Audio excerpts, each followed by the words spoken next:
오늘 저는 본문 말씀 중심에서 주님께 칭찬받는 믿음. 어때요? 제목이 괜찮죠? 누구에게 칭찬받아? 유목사가 아니요. 어느 장로님 권사님이 아니고 내 부모님께 물론 칭찬받는 게 중요하죠. 그러나 우리 주 하나님께, 주님께, 성령님께 칭찬받는 믿음. 진짜 소중한 말씀이에요. 다른 데서는 칭찬받지 않아도 괜찮아. 그러나 우리 주님께로부터는 우리가 칭찬을 받아야 그게 복된 인생이 되는 거예요. 네? 칭찬은 아무나 해주는 거 아니에요. 진실된 믿음으로 헌신하고 봉사하는 그런 성도들에게 우리 주님께서 칭찬해 주시더라고요. 제가 요한계시록 1장과 2장을 쭉 읽어보니까요. 거기에는 어떤 말씀이 나온 줄 알아요? 사도 요한이 아시아에 편지한 7교회에 그 편지하는 그런 내용이 나오거든요. 그런데 거기에는 교회 이름이 다 나와요. 7교회가 나오는데 먼저 에베소 교회, 또 서머나 교회, 버가모 교회, 두아드라 교회, 또 그 다음에 사대 교회, 빌레델비아 교회, 그리고 마지막 라오디게아 교회가 딱 나와요. 7교회 편지를 쭉 주시는데 이것은 예수님이 주시는 그 편지예요. 그런데 이제 예를 들면은 에베소 교회라든지 또 버가모, 두아드라, 사대, 라오디게아 교회는 칭찬도 받았지만은 책망이 무섭고, 그러나 단 2교회, 서머나 교회하고 빌라델비아 교회는 책망 없이 칭찬만 받았답니다. 어때요? 멋지잖아요? 책망 없이 칭찬만 받았어요. 그런데 서머나 교회가 왜 그 칭찬을 받았을까 보니까 네가 죽도록 충성하였구나 그래요. 그러면 생명이 면류관을 주리라고. 그리고 또 빌라델비아 같은 경우에는 네가 말씀을, 인내의 말씀을 지켰구나. 오직 예수밖에 모르는 거예요. 그래서 이 서머나 교회와 빌라델비아 교회는 책망 없이 칭찬만 들었다. 저는 바랍니다. 우리 동명교회가, 더 나아가서 우리 한국교회가 서머나 교회, 빌라델비아 교회 같은 칭찬받는 교회가 될 수 있기를 주님의 이름으로 축원합니다. 네, 오늘 주신 말씀 너무 중요합니다. 그래서 우리 교회가 뭘 듣자고요? 칭찬 듣자고요. 칭찬 듣자. 우리 사랑하는 동명 성도들이여, 우리 성도님들은 주 하나님께 칭찬받는 성도들이 다 되시기를 다시 한번 주님의 이름으로 축원합니다. 그런데 우리 한국교회를 염려하는 목회자들은 현대교회에 대한 고민이 있어요. 현대교회 너무 물량주의로 흘러간다, 그런 얘기죠. 물질만 많이 모으면 그것이 인간 최고의 가치인 줄 알고 신앙생활마저도 부자 되기 위해서 예수를 믿는 기복신앙에 젖어 있다, 그런 얘기죠. 그러다 보니까 인간의 존엄성이 상실되어 가고 물질 우선주의가 되어가는 거예요. 이건 아주 잘못된 것입니다. 그리고 편의주의로 흘러가고 있어요. 안락 의자에 앉아서 편안하게 신앙생활하려고 합니다. 편의주의, 이건 얼마 못 가서 실패하고 맙니다. 성공하고 축복받는 사람들은요, 다 수고롭게 땀을 흘리면서 일하는 대가를 치른 사람들이에요. 그냥 적당하게 얼버무리면서 얼굴 내밀고 예배당 왔다 갔다 하고 이것이 축복받는 길이 아니라 그런 얘기죠. 예? 하나님께 더 복을 받을 수 있는 그런 믿음의 사람들은 부지런하게 열심을 품고 주님을 섬기면서 헌신하고 희생하는 사람들이에요. 그래서 시편 기자는 이런 말씀을 하십니다. 시편 126편 5절과 6절 우리 한번 읽어보겠습니다. 뭐라고 그랬어요? 눈물을 흘리며 씨를 뿌리는 자는 자막이 한편에 기쁨으로 거두리로다. 울며 씨를 뿌리러 나가는 자는 정령 기쁨으로 그 단을 가지고 돌아오리로다. 그렇게 말씀하고 있습니다. 여러분, 우리가 편의주의에 우리가 안일하게 되면은요, 거기에서 게으름과 나태함이 나오고요, 정말로 하나님이 기뻐하시는 아름다운 믿음의 삶을 살아갈 수가 없는 거예요. 그리고 또 실리주의가 흘러가고 있어요. 적은 투자로 값비싼 은혜를 받으려고 합니다. 어떻게 하면 내가 손해보지 않고 구원 얻을 수 있겠나 하는 너무 계산적인 것입니다. 이것도 잘못된 거예요. 옛날 신앙의 선배들이 하나님을 사랑하고 교회를 받들어 섬기던 것과 비교하면 우리의 신앙생활은 좀 예수님 보시기에 비유가 상할 지경에 이른 것 같습니다. 마치 요한계시록 3장에 나오는 라오디게아 교회도 같습니다. 라오디게아 교회 실정을 보면 요한계시록 3장 15절에 뭐라고 말씀했느냐? 한번 읽어보세요. 내가 내 행위를 아노니 네가 차지도 아니하고 뜨겁지도 아니하는도다. 네가 차든지 뜨겁든지 하기를 원하노라. 네가 이같이 미지근하여 뜨겁지도 아니하고 차지도 아니하니 내 입에서 너를 토하여 버리리라. 이야, 무서운 말씀하셨어요. 오늘날 성도들의 모습을 보면은 교회는 출석하고 있지만 냉랭한 자들이 너무 많습니다. 복음에 대해서 감격하지 않습니다. 가슴이 동하지 않습니다. 뜨겁지 않습니다. 너무나 미지근합니다. 안 돼요. 그래서 모임에 열심도 되질 않습니다. 울면서 부르짖지도 않습니다. 전도도 열심히 없습니다. 주님의 생활 속에 개입하는 것도 원치 않습니다. 하나님께서 나를 통해 무엇을 하시려는지 기도하지도 않습니다. 여러분, 그러니까 교회는 나오는데 그냥 나오는 거예요. 주님과 복음에 대하여 진지한 인생을 사는 것이 아니라 무관심하고 결단력이 없고 대충 그냥 믿고 사는 거예요. 안 돼요.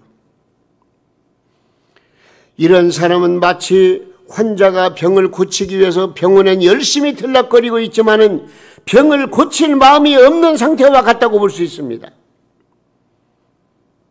하나님의 성전에 나오는 믿음의 사람이라면 한마디로 말하면 열심을 해야 돼요. 열심을 해야 돼요. 뜨거워야 돼요. 불이 붙어야 돼요. 성령의 뜨거운 역사가 막 임해야 되는 거예요. 여러분, 그런 열심 없이 어떻게 주님을 향해서 기도하고 주님의 은혜를 간구하겠어요? 우리가 열심을 내야 신앙이 향상됩니다. 열심을 가진 성도가 될 때에 신앙에 불이 붙어서 죄악과 정욕을 이기고 사탄마귀 권세를 이길 수가 있는 거예요. 할렐루야. 아멘도 열심을 내야 돼요. 참, 예. 어때요? 여전도에서 아멘 소리가 적어지는 것 같아요. 전에 그 얘기 들어보니까 여전도에서 우리라도 아멘하고 크게 해보자고 또 무슨 뭐 결의를 했다는 말도 들었는데 예, 아멘은 그렇게 될 줄로 믿습니다. 그런 내용이에요. 그러니까 억지로 아멘할 필요는 없지만 그래도 서로 마음을 같이 해서 아멘 아멘 하면서 말씀을 듣는다면 은혜가 더 넘치게 되는 거예요. 예. 전에도 어느 교회 가서 제가 설교를 하다 보니까 장로님이 꼭 중심에 앉아가지고 아멘 아멘 혼자 막 그렇게 다른 사람 안 할 수가 없잖아요. 그냥 아멘 아멘 하더라고요. 이동찬 장로님이라고 그분이 계세요. 아이고 대단하다. 나이도 드신 분인데.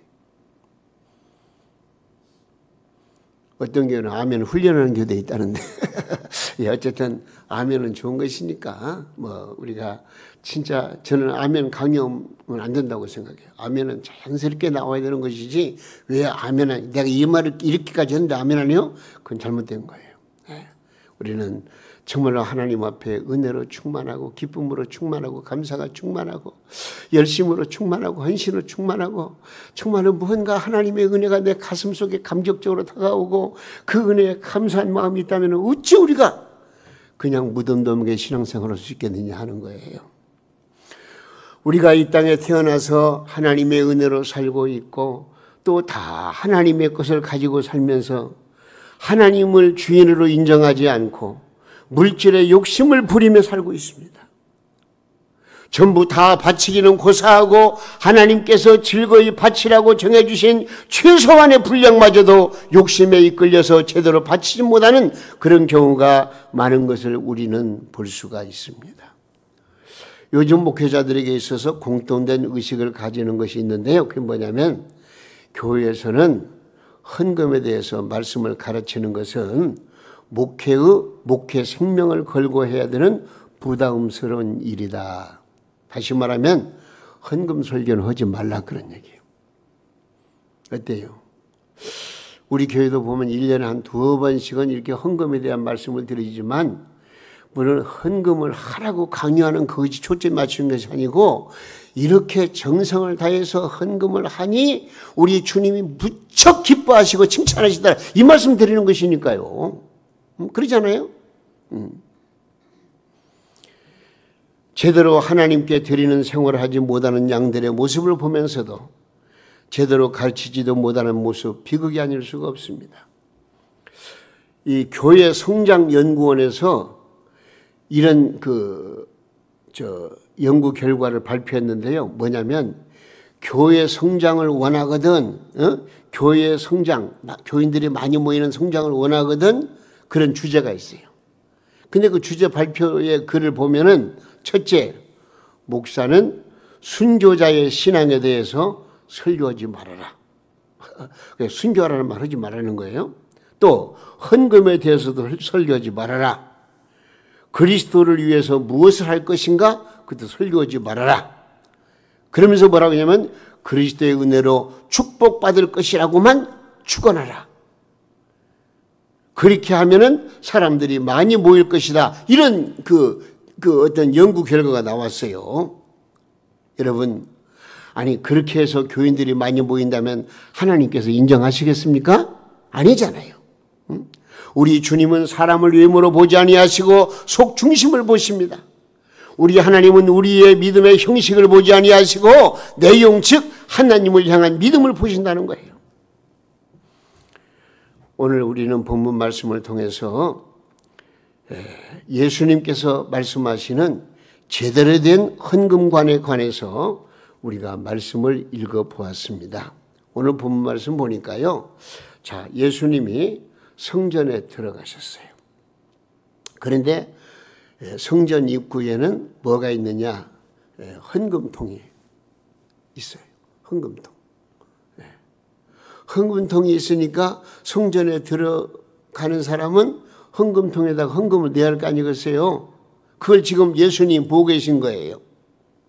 근데 돈이 넉넉한 부자들은 꽤 많은 헌금을 하고 매우 그냥 흡족하면서 가슴을 펴고 들어가는 거예요. 근데 딱 보니까 어떤 가난한 과부가 얼마를 넣냐면은 두렙돈, 한 고도란타 그러는데 두렙돈 즉 하루의 생활비 정도의 돈을 넣었습니다. 이 광경을 바라보시던 주님께서는 제자들에게 뭐라고 말씀하시느냐 한번 읽어볼까요? 본문 43절 44절까지 예수께서 시작. 예수께서 제자들을 불러다가 이르시되 내가 진실로 너희에게 이르노니 이 가난한 과부는 헌금함에 넣는 모든 사람보다 어째요? 많이 넣었도다. 그들은 다 그 풍족한 중에서 넣었거니와 이 과부는 그 가난한 중에서 자기 모든 소유 곧 생활비 전부를 넣었다. 하야. 예수님이 그 다 꿰뚫어 보신 거예요.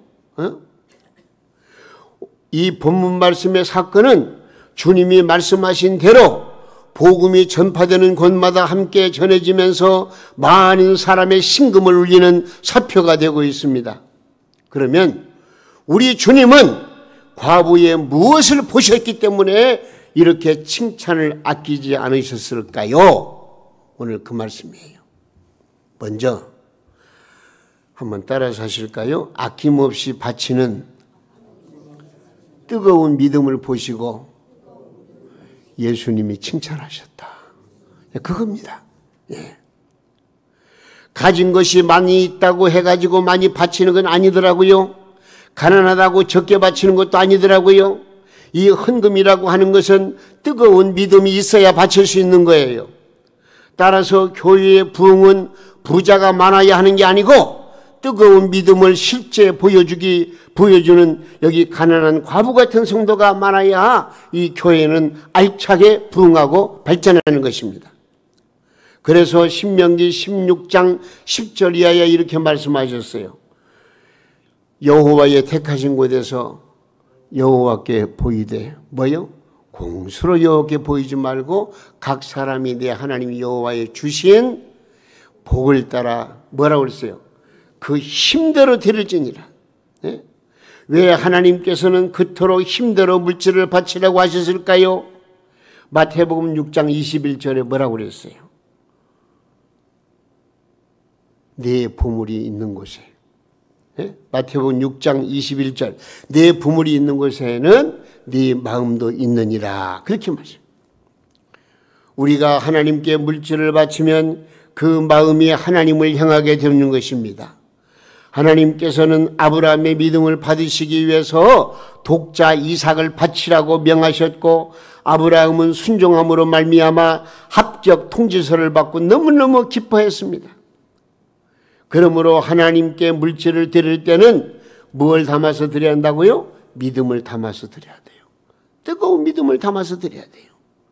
하나님은 우리가 드리는 물질을 통하여 우리의 믿음을 확인하시고 믿음을 따라 신령한 복과 가지가지 은사를 주시는 줄로 믿으시기를 바랍니다. 생각해 보세요. 하나밖에 없는 독자 이삭을 바치라고 했을 때 아브라함의 마음이 어떻겠어요?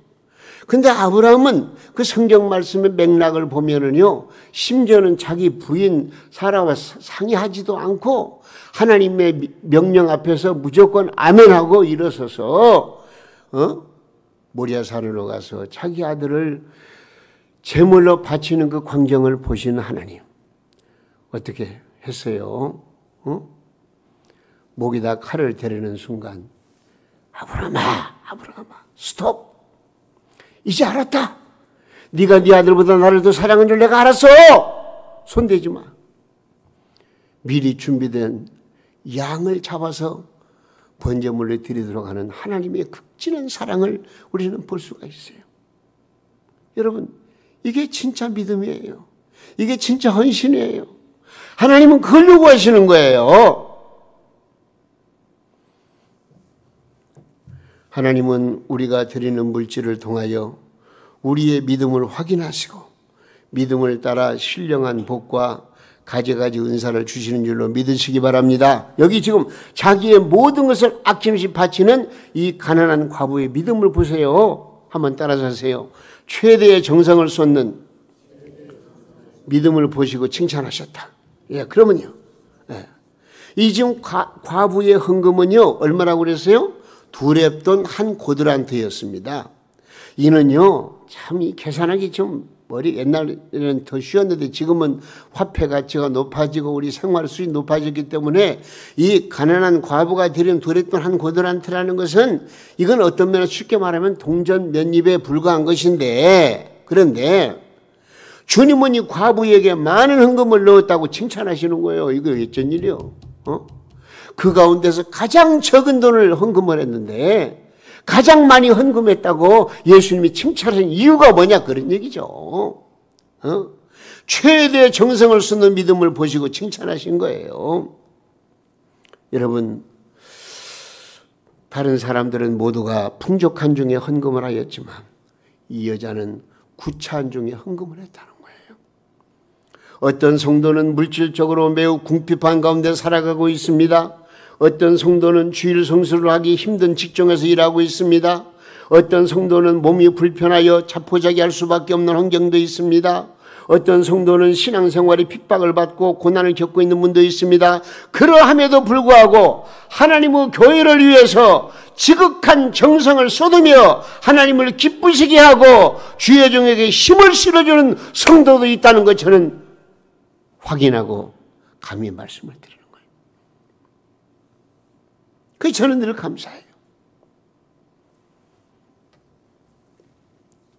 하나님께 감사는 물론이지만은 주의 종의 목회 잘할 수 있도록 측면 지원을 하는 거.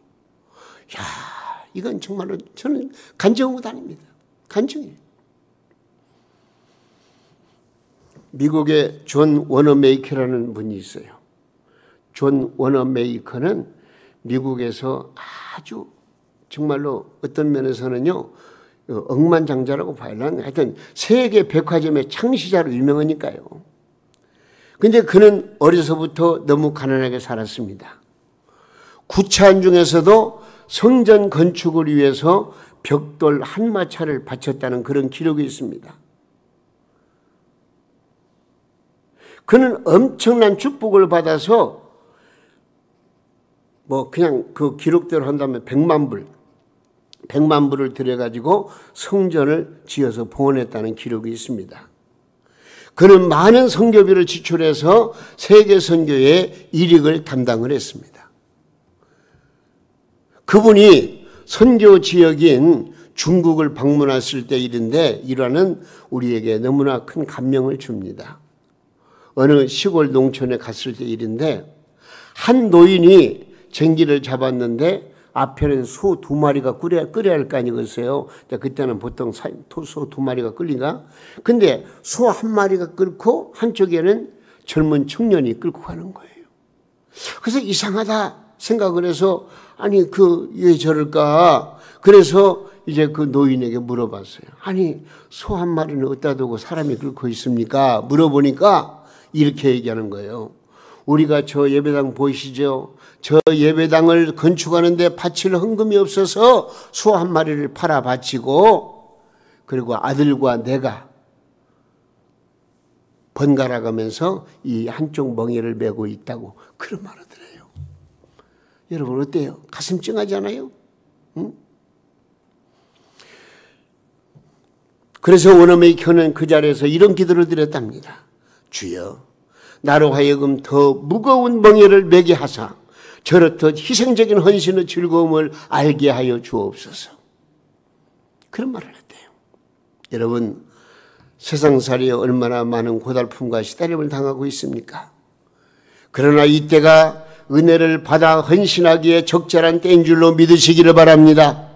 그런데 어떤 분은 이때를 지나면 열심히 헌신할 수 있다고 생각합니다. 이 고비만 넘기면 이때만 넘기면 나도 좀 뭐 좀 해야지. 에? 그런 분들은 어떤 병에 걸렸느냐? 차차병에 걸렸어.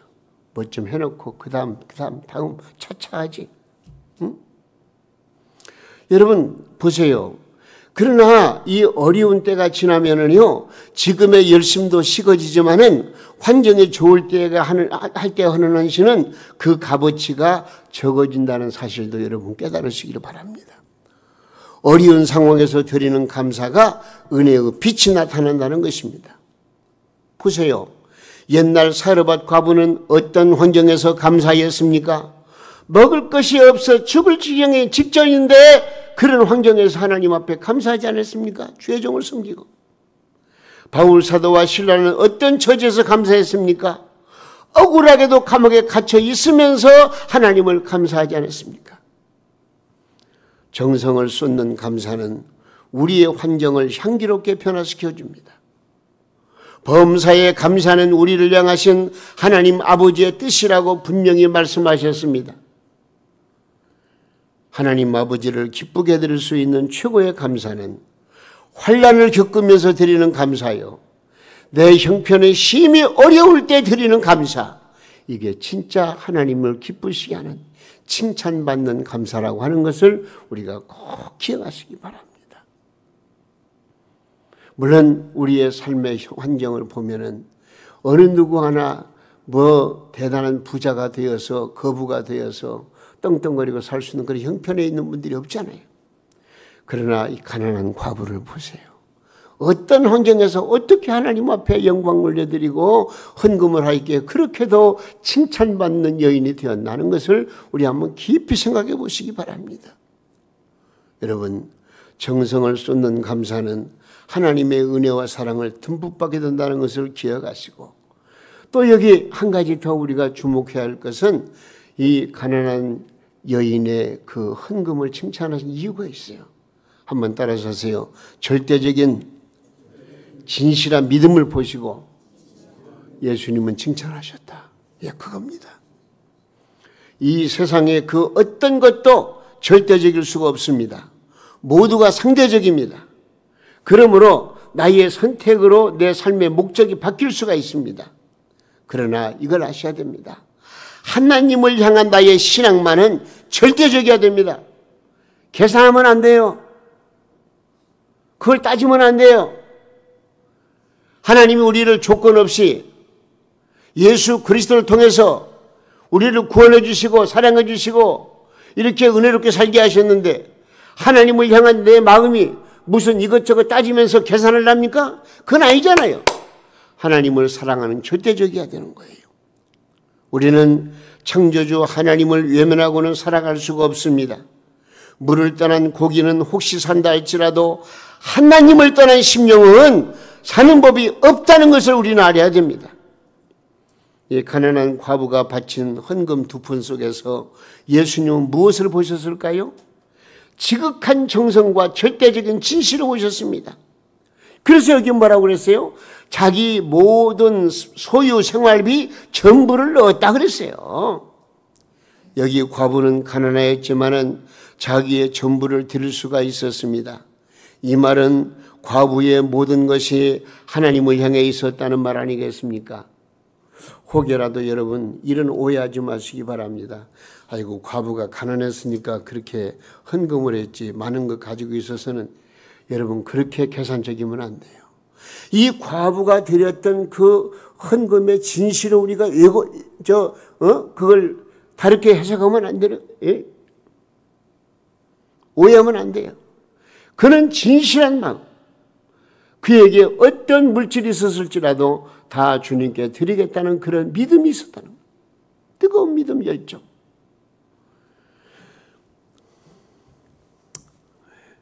잊을 수 없는 질문이 하나 있어요. 제가 이 말씀 드리면 웃으면서 들으세요. 어떤 분이 예수 믿으려면 얼마의 비용이 들어갈까요? 물어보는 거예요. 예수 믿으려면 얼마의 비용이 들어가냐고. 그래서 저는 그 양반 그 질문하는 상태를 벌써 알기 때문에 이렇게 물어봤어요. 그럼 비용이 얼마나 들면 믿을 수 있겠습니까? 그랬더니 그 양반 하는 말이 담뱃값 정도만 들면 믿을 수 있겠는데요. 담뱃값. 그래서 저는 그랬어요. 뭐 얘기해봐야 별 그 효험이 없으니까 선생님은 그 정도면 됩니다. 그러고 말아버렸어요. 여러분 똑같은 예수를 믿지만 여러분 예수 믿는 것을 비용으로 계산한다면 각각 다를 수가 있어요. 그러나 그것은 바로 인간의 가치관에서 나온 것이고 예수 그리스도의 은혜를 가치로 평가하려고 그런 것이지 정말로 나같이 영원히 멸망받아 죽어 마땅한 죄인을 예수님이 십자가의 보혈 피로 나를 구원하시고 살려주시고 하나님의 자녀되게 하시고 영원한 영생을 주셨다고 믿는 믿음을 가지면 어떻게 이 예수 믿는 것을 돈으로 계산하려고 하냐고 말이에요. 잘못된 거죠. 여러분 가정에 있는 그 귀한 가보를 돈으로 계산할 수 있겠습니까? 하물며 우리의 자녀들, 우리의 부모, 남편, 아내는 상품일 수가 없습니다. 주님을 향한 신앙은 상품이 아닙니다. 값으로 환산할 수 없는 것이라 그 말입니다. 이 시간 우리의 신앙은 어떠한지 한번 살펴보시기를 바랍니다. 절대적인 신앙, 절대적인 진실을 품고 신앙생활하고 계십니까? 우리 하나님은 하늘나라에 많이 저축하는 자에게 복을 주십니다. 구차한 중에서도 정성을 다해 바치는 성도를 하나님은 귀하게 사용하십니다. 여러분 진정한 사랑이란 나의 모든 것을 뺏기는 것이더라고요. 네? 진정한 사랑이 뭐라고요? 나의 모든 것을 빼앗기는 거예요. 부모는 자녀를 사랑하기 때문에 물질도 빼앗기고 시간도 빼앗기고 마음도 다 빼앗기는 거예요. 하나님은 우리를 사랑하시기에 독생자 예수님을 우리에게 빼앗기신 거예요. 이걸 아셔야 돼요. 그래서 요한복음 3장 16절 한번 심도 있게 한번 읽어보세요. 뭐라고 그랬어요? 요한복음 3장 16절. 아니죠. 하나님이 오늘 좀 자막이 좀 약간 그러네요. 하나님이 세상을 이처럼 사랑하사 독생자를 주셨으니 이는 그를 믿는 자마다 멸망치 않고 영생을 얻게 하려 하심이니라. 할렐루야. 여러분, 하나님은 여러분을 구원하시기 위해서 독생자를 주신 것입니다. 여러분, 우리가 아직도 하나님께 뺏기지 않은 것이 뭐가 있습니까? 그렇다면 우리는 이제 하나님 앞에서 고백하시기 바랍니다. 주님, 내 모든 것은 주님의 것입니다. 주님께 바쳐드립니다. 주님께서 해결해 주시고 은혜 주시고 사랑해 주시고 주님의 능력으로 덮어주시고 할 수 있는 믿음을 허락해 달라고 기도하시면 어떻겠습니까?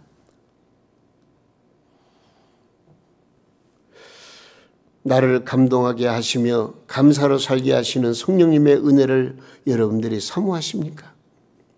성령께서 나에게 명하실 때 성령의 역사를 거역하지 아니하고 믿음으로 살아야 돼요. 우리의 시간도 물질도 재능도 생명까지도 우리가 즐거운 마음으로 뺏겨버려야 돼요. 그러면 절대 손해가 없습니다. 우리의 하나님은요, 빼앗은 모든 것을 더욱 알차게 훌륭하게 만들어서 나에게 다시 되돌려 주시는 하나님이심을 여러분 믿으시기 바랍니다. 그래서 누가복음 6장 38절에 뭐라고 그랬어요? 주라, 큰 소리로 주라. 그리하면 너에게 줄 것이니 곧 후회되어 누르고 흔들어서 넘치도록 하여 너에게 안겨주리라. 할렐루야. 주여, 주님이 칭찬하실 수 있는 그 믿음으로 성장시켜달라고 이 시간 우리 한번 기도하시기 바랍니다. 주여, 나의 모든 것을 아낌없이 바칠 수 있는 뜨거운 믿음을 주시옵소서. 주여, 가난한 과부처럼 최대의 정성을 쏟는 믿음을 주시옵소서. 주님, 조건부의 믿음이 아니라 절대적인 믿음을 가진 아브라함처럼, 사르밧 과부처럼, 바울 사도처럼 충성하는 사명자가 되게 해달라고 하나님 앞에 간절히 기도하시면요, 하나님은 분명코 살아계시고 지금도 역사하시는 그 놀라운 은총을 우리들이 받아 누리시면서 우리 모두가 다 하나님의 은혜로 풍성한 삶을 누리시기 바라고, 육체도 강건해지고 모든 삶이 형통해져서 정말로 부유한 삶을 통해서 하나님께 영광 올려드리고 또 내 삶을 멋지게 이끌어 나가고 또 하나님의 교회를 위해서 더욱더 충성하고 봉사하는 우리 동명 성도들, 가정과 직장과 사업장과 모든 농토와 생업이 다 될 수 있기를 예수님의 이름으로 축원합니다.